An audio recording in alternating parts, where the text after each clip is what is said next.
In these weeks, we have seen the evolution of Saul's life and how he never left his insecurity to fully trust God. We will conclude this series talking about It's All in the Heart. Welcome to eShare, and it's so good to see you again. It's all in the heart. Number 1, Saul, a man after his own heart. Saul replied, I have sinned, but please honor me before the elders of my people and before Israel. Come back with me so that I may worship the Lord your God. Saul continuously did what God told him not to do. Instead of being apologetic to God, who had given him everything he has, Saul's prayer was that God will continue to honor him before his people. He became a man after his own heart. Number 2, God's broken heart. Then the word of the Lord came to Samuel, I regret that I have made Saul king because he has turned away from me and has not carried out my instructions. God was grieved at Saul's evolution. God knew Saul was insecure but still wanted to use him. However, Saul took what God gave him and turned his back against God. That leads to our next point. God looks for a man after his own heart. Samuel said, you have not kept the command the Lord your God gave you. If you had, he would have established your kingdom over Israel for a long time.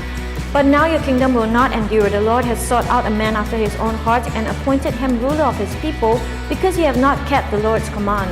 God had great plans for Saul, but Saul ruined it because he only had plans for his own kingdom. God then chooses a man who was after his own heart and his kingdom. Number 4, God sets himself apart. The Lord does not look at the things people look at. People look at outward appearance, but the Lord looks at the heart. With the ending of Saul's appointment, God clearly distinguishes himself. People like Saul and the others around him, they cared about what was on the outside, but God didn't. This leads God to choose a young man who was absolutely in love with him and would do anything he said. He was less qualified than Saul. He was not as handsome. He was not as strong. He made mistakes, but he always turned back to the God that he loves. You will know him as David, the shepherd boy, who became the greatest king in Bible history. So today we saw 4 things about it's all in the heart. Number 1, Saul was a man after his own heart. Number 2, God's heart was broken. Number 3, God looks for a man after his heart. Number 4, God sets himself apart.